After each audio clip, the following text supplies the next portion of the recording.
온라인 예배 6주째입니다. 안 보이면 마음도 멀어진다고, 헤어지려면 물리적으로도 떨어져 있으라고 하잖아요. 그래서 아직 정을 붙이지 못한 성도님들은 또 내려갈까 염려가 되기도 합니다. 제가 어디 한 주일이라도 나갔다 오면 성도님들이 너무 반가워하시잖아요. 근데 저는 이제 여러분들이 다 어디로 나간 것 같아요. 그래서 진짜 너무 그립습니다. 그 마음이, 저 나갔다 왔을 때 한 주일에도 굉장히 오래된 것 같은데 성도님들도 아주 오래된 것 같다는 마음이 들 것 같습니다. 인터넷 설교가 좋아도 하나님 나라가 이 가시적으로 보여지는 공동체가 없으면 얼마나 허망한 것인지를 확실히 알게 하시죠? 우리가 그래도 전시 상황이지만 단톡방에서 나눔을 하는 구조가 되어 있어서 얼마나 감사한지 모르겠습니다. 안 들어오신 분들도 다 들어오시기 바라요. 자, 사도행전 8장에는 great, 큰이란 수식어가 많이 들어갑니다. 큰 박해, 큰 기쁨, 큰 능력에 의해 오늘은 이제 큰 권세가 나오는데요. 개역 한글에 나오죠.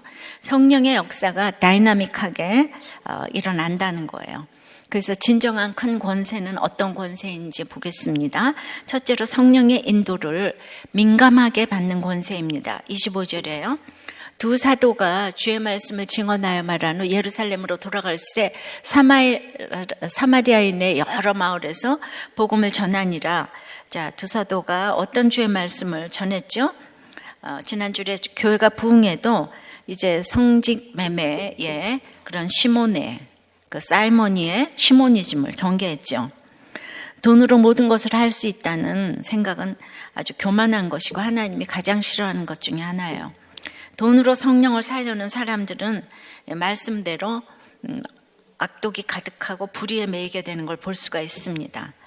그래서 빌립을 전심으로 쫓아다니며 믿음의 흉내를 내었지만은 이 시모니즘이 교회를 말아먹는 악한 것이에요. 교회가 빛을 발하고 생명력도 없어지는 것은 바로 이 시모니즘의 영향입니다. 자, 이 사람 참 직분 좋아했는데 직분을 감당하려면 돈이 아니고 성령의 은사를 가지고 있어야 되겠는데 성령의 은사는 십자가의 구속을 경험하지 못하면 선물로 주어지는 것이 아닙니다. 성령의 은사가 없는 사람이 직분을 맡게 되면 은과 함께 본인도 교회도 다 망할 수가 있는 거예요. 자기 세상 잣대를 가지고 교회 와서 이렇게 다 정치 경제를 아우르게 되니까 그래서 사마리아처럼 교회가 부흥할 때 이 시모니즘이 판을 친다는 것을 경고했습니다. 사도가 24절까지 이런 말씀을 전했죠. 그래서 성령의 인도를 민감하게 받아야 그 시몬의 돈을 거절할 수 있겠고 그리고 복음을 지키는 거죠. 자, 26절입니다. 주의 사자가 빌립에게 말하여 이르되 일어나서 남쪽으로 향하여 예루살렘에서 가사로 내려가는 길까지 가라 하니 그 길은 광야라. 자, 사마리아 여기까지도 도망왔잖아요. 그래서 다 전도하고 시몬을 물리치고 이제 부흥하고 있는데 또 이제 주의 사자가 일어나서 가라 명령하십니다. 지금도 내려왔는데 더 내려가래요. 그것도 광야길. 가사는 그때는 그 당시 폐허의 가사였어요. 내려가는 길까지 가라 하십니다. 어쩔 수 없이 박해로 터졌는데 이제는 지금 핍박도 없는데 또 힘든 곳으로 이제 가게 하십니다. 근데 27절에 말씀대로 일어나서 가서 보니까 에디오피아 사람 곧 에디오피아 여왕 간다게의 모든 국고를 맡은 관리인 내시가 예배하러 예루살렘에 왔다가 그러니까 즉시 일어나서 가라 했으니까 일어나 갔어요. 이게 중요하죠. 가니까 보이는 게 있어요. 그래서 보이는 게 있어서 결국 만난 사람이 그 에디오피아 내시 그를 만나게 되는 거죠. 그러니까 이거는 순종의 결과인 거죠. 전승에 의하면은 에디오피아는 스바 여왕과 솔로몬 사이에서 나온 아들이 세운 나라라고 합니다. 그러니까 사마리아인과는 또 다른 유대인, 혼혈족이라고도 이제 할 수 있을 것인데, 이제 왜냐하면 정식 첫 번째 이방인 개종자는 베드로가 전도한 고넬료라고 그렇게 이제 칭해주고 있잖아요. 그래서 이 내시를 이렇게 어떤 유대 반쯤 지은 유대인은 또 유대인이니까 유대인이라고 치더라고요. 그러니까 이 사람이 이제 유대교를 믿으니까 절기 지키러 예루살렘에 왔겠죠. 그래서 절기 지키고 이제 돌아가는 길에 빌립을 만난 거예요. 그리고 간다게는 그냥 여왕이라는 바로 같은 그런 칭호예요.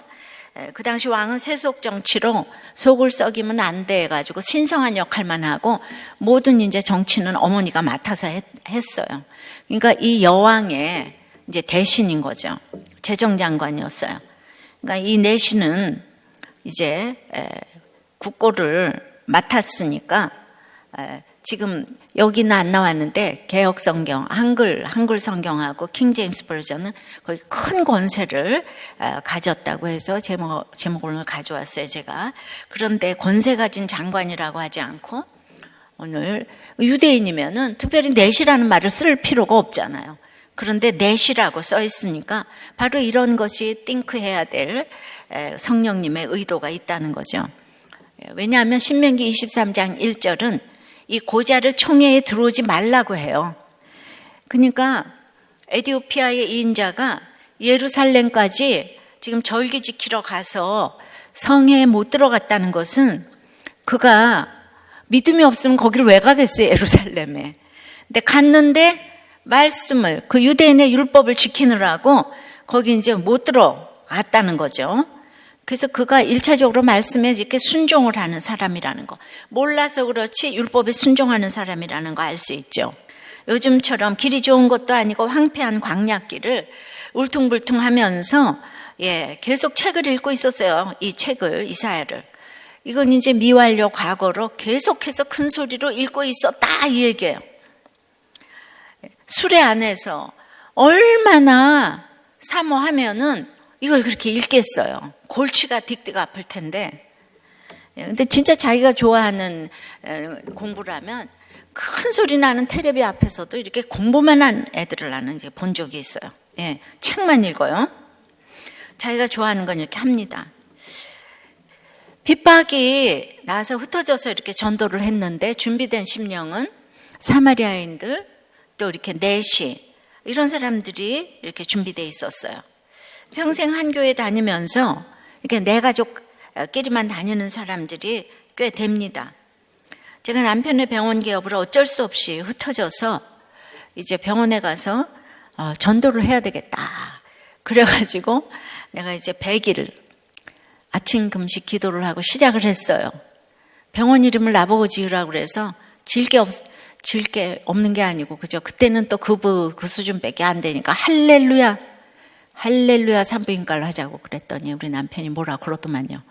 못 졌습니다. 그런데 지금 생각하면은 내 믿음이 그때 참 허접했을 텐데도 불구하고 신실하게 응답하셨어요. 난 그 병원을 통해서 많은 사람 주를 알게 해달라고, 그리고 내가 전도하게 해달라고. 근데 진짜 전도했어요. 근데 거기 가보니까 아기 낳으면서 다른 것도 아니고 아기 낳으면서 병원비도 깎아야 되는 힘든 사람들 많이 보았습니다. 그런데 사마리아 사람들 같으니까 전도가 잘 됐어요. 또 내시를 보면 이 사람이 이제 유대인이라는 건 이 땅에 가장 이렇게 교만한 사람들의 선민의식은 대단하잖아요. 그런데 그런 유대인의 피가 흘러도 이렇게 간다게의 그 내시에 큰 권세를 가져도 돈이 많아도 자기가 이제 혼혈이고, 그 사마리아 혼혈을 더 무시한다 그랬잖아요. 여기도. 고자이기 때문에 그냥 뭔가 이제 인정받지 못하는 상태인 거예요. 성경에서도 총회에 들어오지 말라고 하는, 성경이 인정하는, 무시받는 사람.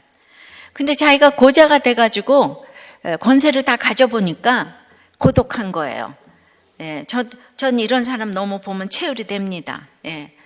정말 내가 부잣집에 시집갔어도 참 고독하더라고요. 자, 이런 사람이 준비된 심령이에요.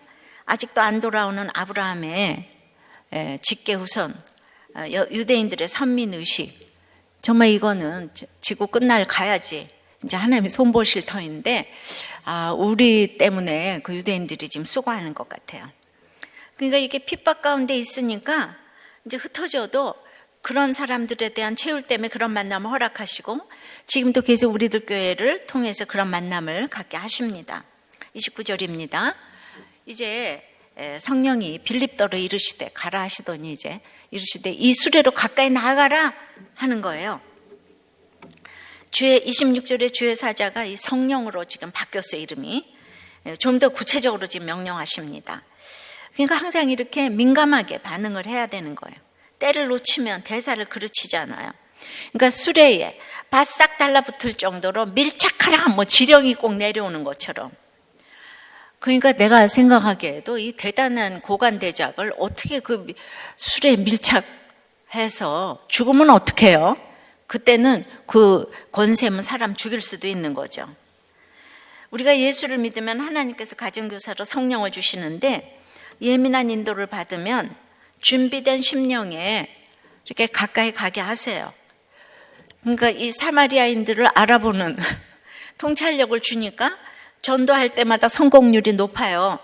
근데 믿음이 없을 때는 전도해서 실패할 사람만 만나고 와서 늘 이렇게 기분이 나빠합니다.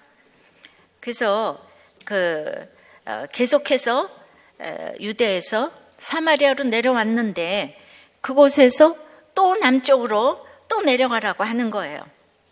예. 그러니까 우리가 큰 권세를 갖는 거는 오직 이렇게 말씀의 인도 따라 사는 거예요. 말씀에 순종하는 거예요. 딴 게 아니에요. 근데 민감한 인도를 받지 못하면 이기적인 욕심대로 시몬처럼 순식간에 죄에 순식간에 발목을 잡히는 거죠. 적용이에요. 예. 성령의 인도를 민감하게 받고 일어나서 가야 할 이 불편한 광야는 어디입니까? 돈이 없으면 약점도 묻히는데 돈이 있어서 또 높은 자리에 있어서 또 드러날까 두려운 약점은 무엇입니까? 거꾸로 말하면 그러니까 내가 약점이 드러나지 않는 것은 여러분 믿음이 좋아서가 아니라 돈이 없기 때문에 또 높은 자리에 있지 않기 때문에 안 드러난다는 걸 아시기 바랍니다. 그 드러나는 사람에 대해서는 불쌍히 여기시고 기도해 주셔야 돼요. 어쩌다가 그 높은 자리에 올라갔어. 예, 진짜 이게 맞는 것 같아요. 자, 성령의 큰 권세는 두 번째. 그래서 어디에서든지 예수를 전할 수 있는 권세입니다. 30절이에요. 빌립이 달려가서 선지자 이사야의 글 읽는 것을 듣고 말하되 읽는 것을 깨닫느냐? 여기도 있잖아요. 달려갔잖아요. 가까이 나가란 명령에 즉각적으로 적극적으로 순종했다는 거예요. 빌립은 처음부터까지 순종해요. 순종. 그 당시 통독은 큰 소리 내서 읽는데 소리 내서 읽는 것이 굉장히 기억하기 좋은 방법이라고 합니다. 그래서 어떻게 살아야 할까 때문에 성경을 읽는 것이지 내가 몇 번을 읽었다가 중요한 게 아니에요.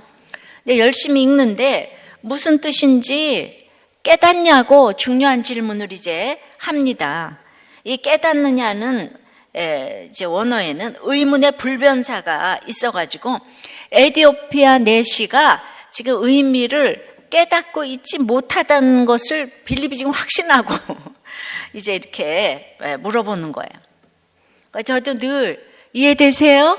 들리세요? 묻는데 이제 여러분 중에 안 들리는 사람이 있다는 이제 확신이 있어서 그런 거겠죠? 예. 그러면은 다들 이래요. 나를 뭘로 알고 그런 말을 하냐고 기분 나빠하는 사람도 있죠. 근데 이게 내시를 무시해서 하는 소리가 아니잖아요. 그러니까 예를 들어서 지금 이혼하겠다는 사람에게 큐티책을 주고 깨달아지세요? 예, 무슨 말씀인지 이해되세요? 이렇게 물어보는 거는 그분이 이혼을 하겠다고 그러니까.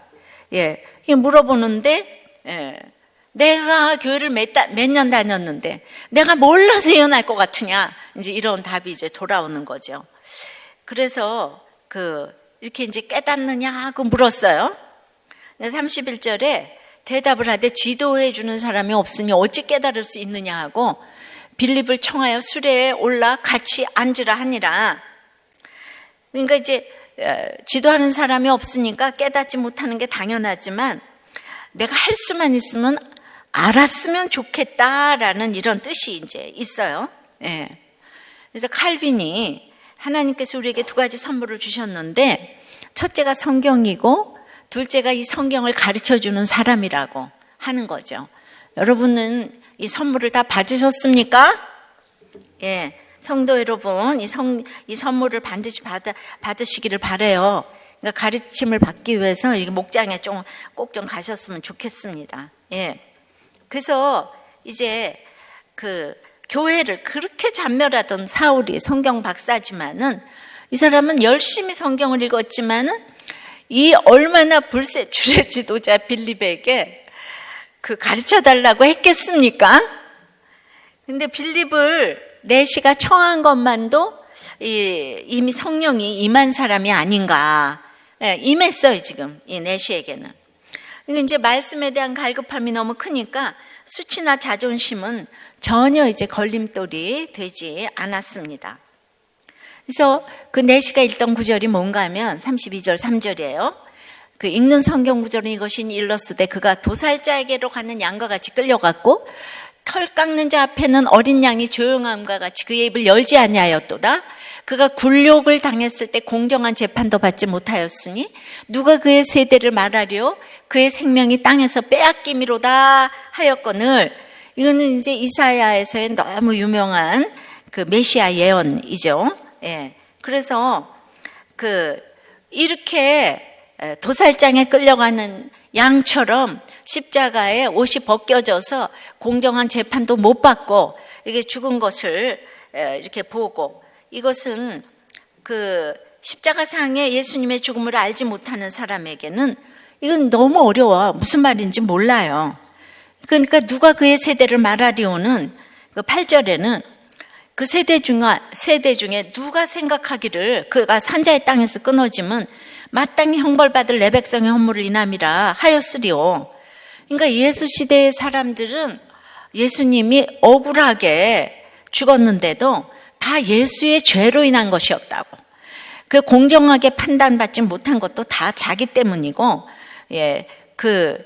이제 십자가의 죽음이 마땅히 받을 내 백성의 허물을 인함이라고 아무도 생각하지 않았다는 거예요.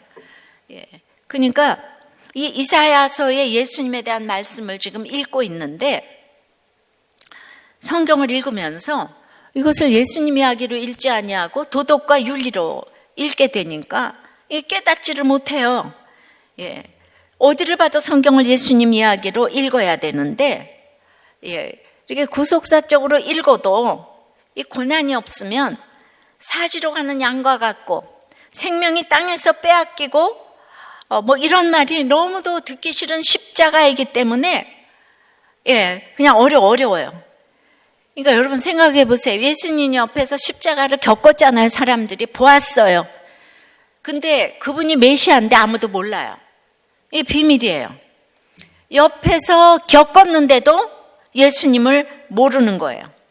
그런데 이 내시가 국고를 맡은 권세가 있는 사람임에도 이 풍요 속에 아까 그런 곤고함이 있기 때문에 이 성령이 알고 싶은 마음이 생겼죠.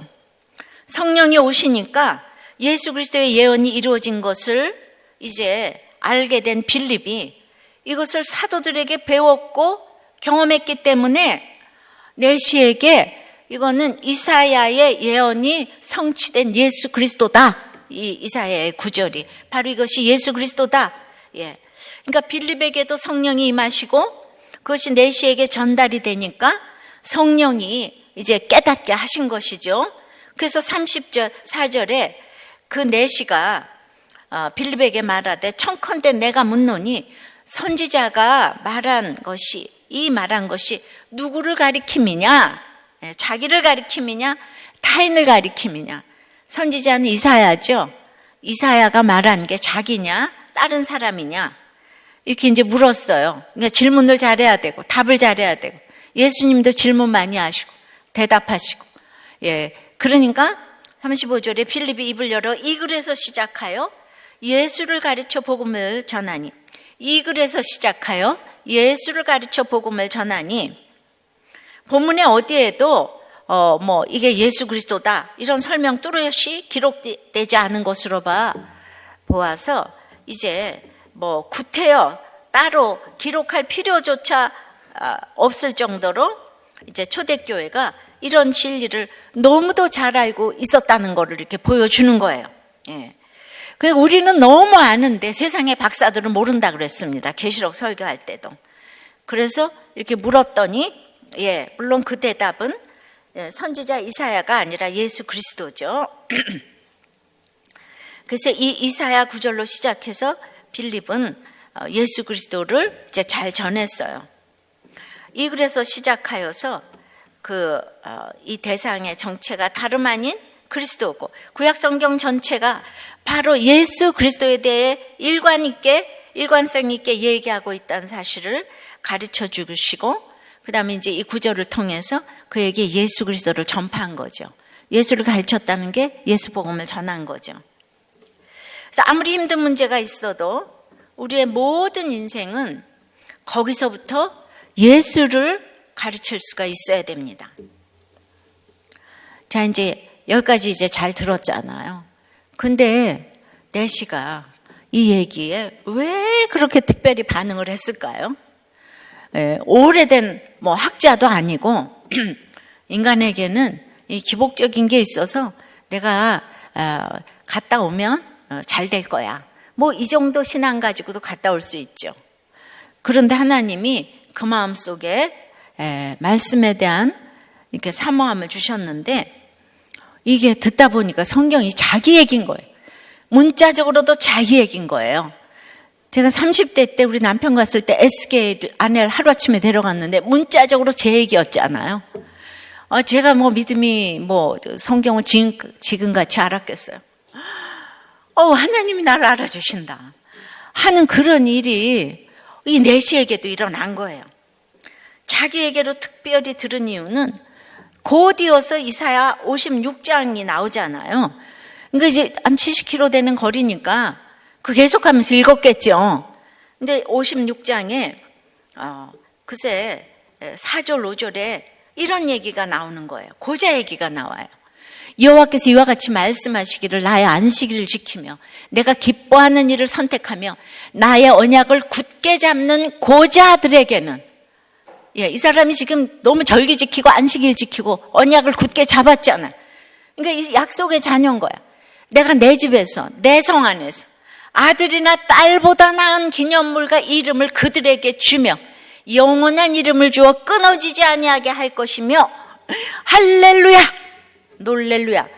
그러니까 내시가 눈이 띵그렇게 떠져가지고 세상에 지금 고자가 되어서 총회 성회에도 참석 못하고 지금 돌아오는 길인데 이 이사야의 그 예언이 예수 그리스도니까 나를 위해 도살장에 끌려간 어린 양처럼 나를 위해 대속의 죽음을 죽으신 예수가 그리스도가 되니까 차별 없이 영원한 하나님의 성전이 되어서 이제 걸어다니는 성전이 되게 하신다는 것이 성경에 뚜렷이 써 있는 거예요. 차별이 없는 게 아니라 이 사람이 안식일 지키고 약속을 지키는 사람이기 때문에 아들, 딸보다도 더 대우하고 영원한 집에 끊어지지 않게 하리라. 이보다 더한 굿뉴스가 어디 있겠습니까? 예수님을 개미집에 가둘 수가 없듯이 이미 내시는 영원한 이름을 주어 끊어지지 않게 하시는 하나님 나라 약속의 집을 받은 거예요. 그러니까 이제 이게 너무 놀라운 거예요. 어떻게 성경에 고자 얘기를 할 수가 있어요. 이게 너무 놀라지 않았겠어요? 그러니까 성경을 읽으면서 내 간증을 해야 될 때가 있고 타인의 간증을 객관적으로 해야 될 때가 있습니다. 그런데 내 걸 하든 남의 걸 하든 언제나 거기서부터 예수를 가르쳐서 복음을 전해야 하는 거예요. 사울이 주님을 만난 후에 예수가 그리스도가 되었어요. 그렇게 교회를 잔멸하고 그렇게 핍박을 하던 사울이 예수가 그리스도라고 말하는 게 쉬웠겠습니까? 그걸 전해야 되는 거예요. 사마리아에 가도 권세 있는 내시를 만나도 예수는 그리스도다 전해야 되는 거예요. 시편을 봐도 창세기를 봐도 계시록을 봐도 예수가 그리스도다 이걸 전해야 되고 그것이 바로 우리가 하는 큐티입니다. 그러니까 큐티를 하면서 도덕과 윤리 교과서를 읽는 것이 아니라 항상 그날 본문에서 시작해서 예수를 가르쳐 전하는 것이에요. 어떤 본문도 예수가 그리스도임을 전할 수 있는 본문이에요. 아니, 왜 맨날 목사님은 예수님 얘기만 하냐고. 창세기 1장 1절서부터 계시록 마지막 절까지 전부 예수 얘기로 우리는 전할 수 있어야 합니다. 그러니까 내가 남편이 그리스도인 줄 알고 학벌과 성공이 그리스도인 줄 알았는데 내가 사지로 끌려가는 사람 같고 지도새도 모르게 죽을 것 같을 때 예수가 그리스도임을 알게 되었다. 예, 이거를 어떤 본문을 가지고도, 어떤 큐티 본문을 가지고도 여러분은 여러분 얘기를 할 수가 있어야 되고 여러분 설교를 할 수가 있어야 돼요. 그러니까 나는 오늘 본문 가지고 장례식을 인도를 못 하겠어요. 이게 말이 안 되는 거예요. 예, 본문이 딱딱 정해져 있는 거 아니에요. 어디나 우리에게는 예수가 필요하기 때문에 그렇게 할 수가 있어야 됩니다. 그래서 드라마를 봐도, 뉴스를 봐도, 어떤 사건을 봐도 거기에서부터 예수를 가르쳐 복음을 전해야 돼요. 왜냐하면 천하에 구원 얻을 만한 다른 이름을 주신 일이 없기 때문이에요. 자, 그래서 성령의 큰 권세는 세 번째는 사라지는 권세입니다. 36절에 길 가다가 물 있는 곳에 이르러 그 내시가 말하되 보라, 물이 있으니, 보라 감탄사, 물이 있으니 내가 세례를 받음에 무슨 거리낌이 있느냐. 예. 그니 이제 내시가 얼마나 기뻤는지 이해가 되시지요. 성경은 이해가 돼야 돼요. 그래서 스토리텔링이 돼야 돼요. 와, 진짜 기뻤겠다. 자기의 영원한 문제, 내시의 문제가 해결이 되었어요. 그러니까 우리의 뭐 출신 가문의 문제, 뭐 이런 모든 문제가 그냥 우리 주님이 개미집에 살 사람이 아니라 이것만 알게 되면 이제 해결이 되는 거예요. 그래서 모든 것을 가지고도 외롭고 고독했을 그의 문제가 단번에 해결이 되었어요. 말을 못해도 이런 문제들이 아마 곳곳에 있을 것이라고 생각이 돼요. 거기서부터 예수로 연결이 되면 해석이 되어서 이제 이렇게 해결이 됩니다. 그러니 기적같이 광야에서 물을 만났어요. 거기 광야에서요, 물 만나는 게 얼마나 힘든 줄 아세요? 그런데 세례를 자청했어요. 사실 뭐 세례를 베풀려고 하면은 뭐 그 먹을 물이 없었겠습니까? 그런데 이제 그래서 여기 이제 침례교는 여기서 반드시 침례를 해야 된다고 또 이제 그렇게도 얘기를 하죠. 근데 이제 이 내시는 유대교 법도 잘 알아요. 자기는 이방인처럼 보여도. 근데 빌립 집사에게 세례받는 것이 전혀 거리낌이 없어요. 이런 사람들은 열등감이 없어요, 이제. 그래서 이제 이렇게 이제 세례를 딱 받았는데 에디오파에 돌아가서 열심히 있는 신앙생활을 이제 했을 거예요. 큰 권세가 필요 없는 게 아니고 그 큰 권세가 예수님의 진정한 큰 권세가 덧입혀지면 많은 사람들을 주께 인도할 수 있고 흑암에 사는 백성들을 주께 인도할 수 있는, 그래서 권세는 이렇게 쓰여져야 된다고 생각을 합니다. 그래서 복음이 북부아프리카 지역에까지 이렇게 전파되게 된 그런 이제 공로자가 된 것이 아닌가 생각을 해요. 그 다음에 이제 그 세례를 받겠다고 하니까 37절에는 없음 이렇게 써 있어요. 근데 킹제임스 버전에는 37절이 만일 당신이 마음을 다하여 믿으면 합당하니라 하는 구절이 있어요. 근데 그거 왜 없다고 했을까요? 근데 그걸 난외주로 처리해서 밑에다 뒀다가 또 37절에 올려놨다가 나중에 다시 없는 걸로 했답니다. 이런 건 이유가 있어요. 그 정경이 없으면 없는 걸로 읽어야 되는데 저는 이제 이거를 왜 없게 했을까를 이렇게 생각을 많이 해봤을 때 빌립한테 세례를 받을 수 있잖아요. 사도들한테도 받을 수가 있어요. 그런데 세례를 받겠다고 그랬을 때 37절에 마음을 다하여 믿으면 합당하니라 무슨 세례 문답처럼 이렇게 자기가 문답을 한 사람만 세례를 준다는 게 이게 형식이 되면 안 되기 때문에 우리가 마음으로 믿어서 그 예수를 믿어 주로 시인하면은 누구든지 세례를 받잖아요. 누구든지 어디에서든지. 그래서 이게 갇히지 않기 위해서 세례문답. 근데 이제 사람이 많아지니까 그 다음엔 세례문답을 했어요. 점점 많아지니까. 근데 아무도 없을 때 우린 예수를 주로 믿어 시인하면은 우린 다 이제 세례를 받게 되는 거예요. 그래서 37절에 없음이 그래서 없음이라고 됐다고 생각하는 바입니다. 이해되십니까? 네. 38절에 이에 명하여 수레를 멈추고 빌립과 내시가 둘 다 물에 내려가 빌립이 세례를 이제 베풀고, 둘이 물에서 올라갈새 주의 영이 빌립을 이끌어 간지라.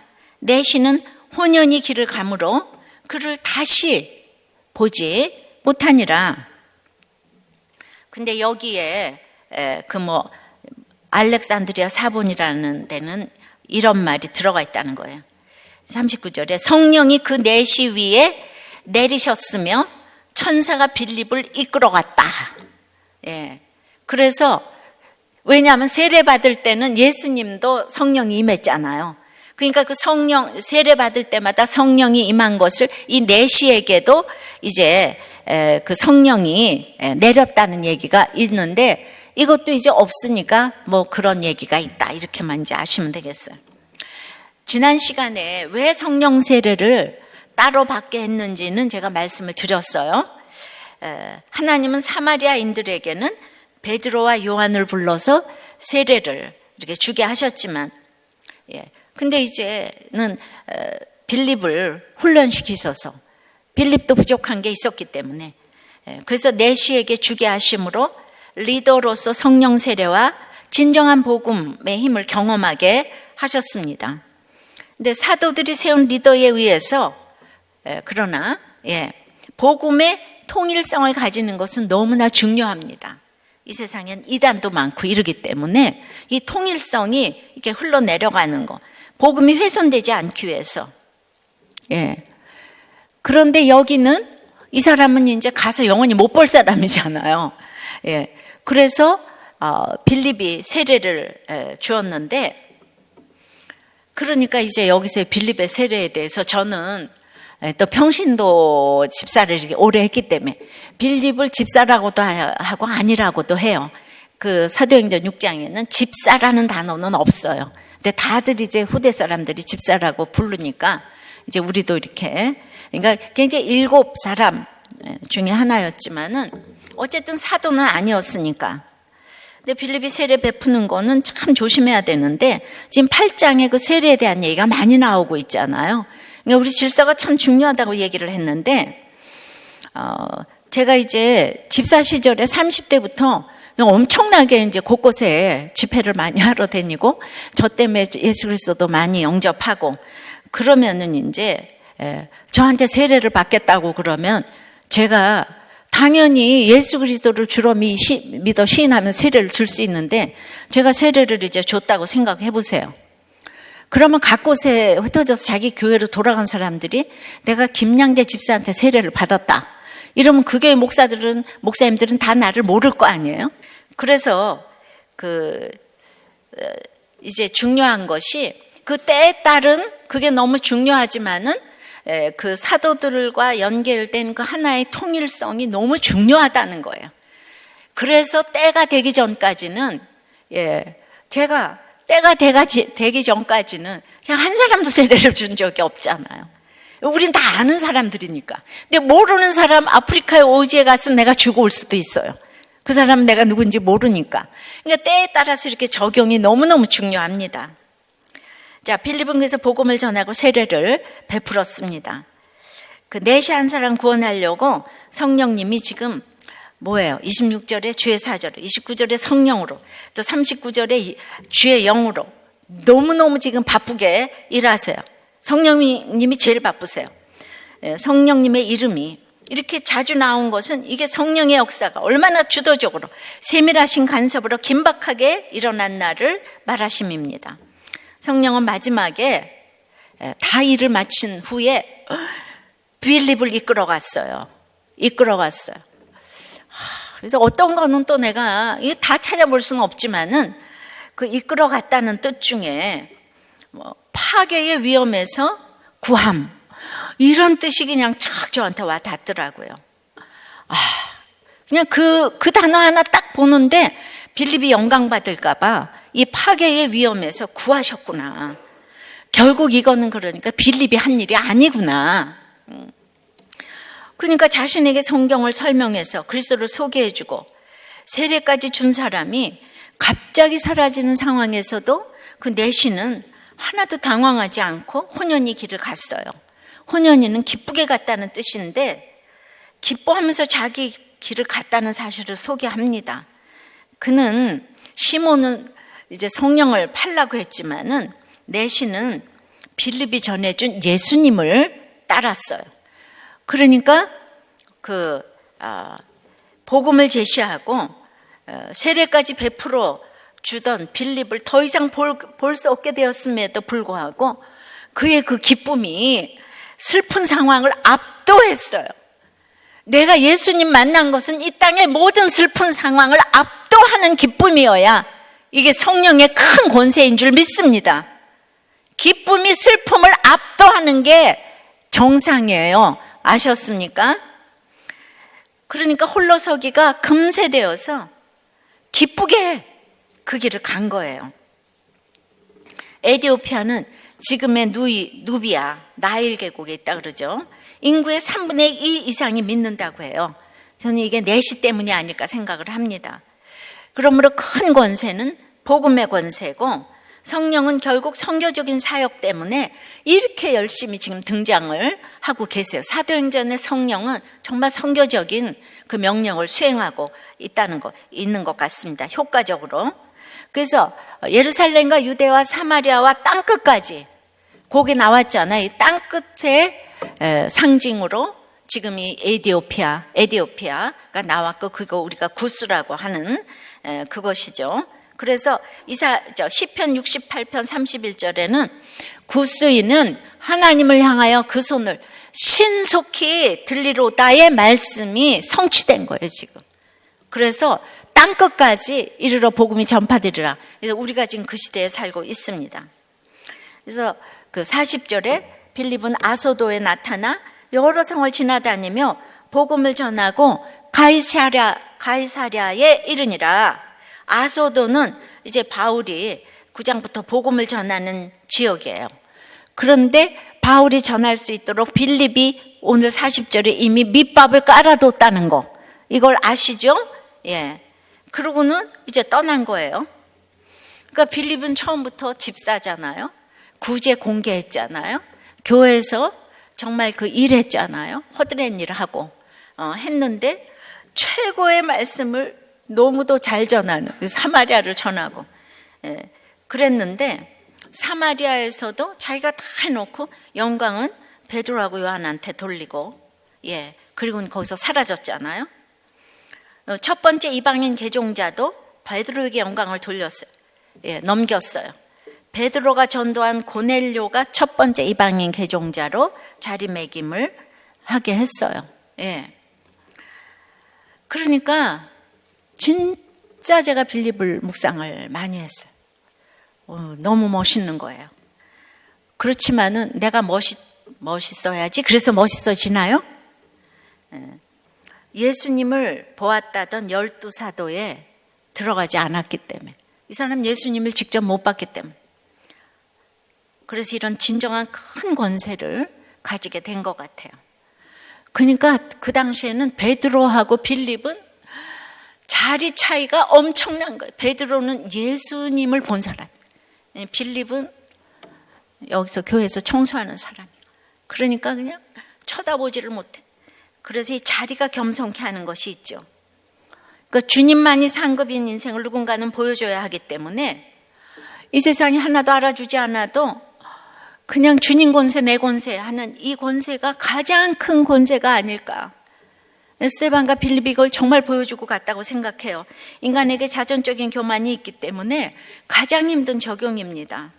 내가 대단한 큰 권세 가진 자를 전도했는데 지금 말이죠. 넷이 전도했는데 눈깔 사탕 하나 안 받고 딱 사라진 거예요. 그렇게 사라질 수 있나요? 못해요. 그러니까 빌립이 파괴될까봐 주의 영이 이끌어 가신 것이죠. 빌립이 파괴될까봐가 너무 맞는 얘기인 거예요. 그러니까 빌립 다시 읊어보면 사마리아도 흩어졌잖아요. 사마리아도 전도했고 그곳에 가장 실력자, 돈 많은 자, 능력자 시몬도 전도했고 그 시몬이 주는 돈도 거절했고 이제는 에티오피아의 실세를 전도했는데 두 나라의 왕을 전도한 거나 마찬가지인데 얼마나 교만하겠습니까?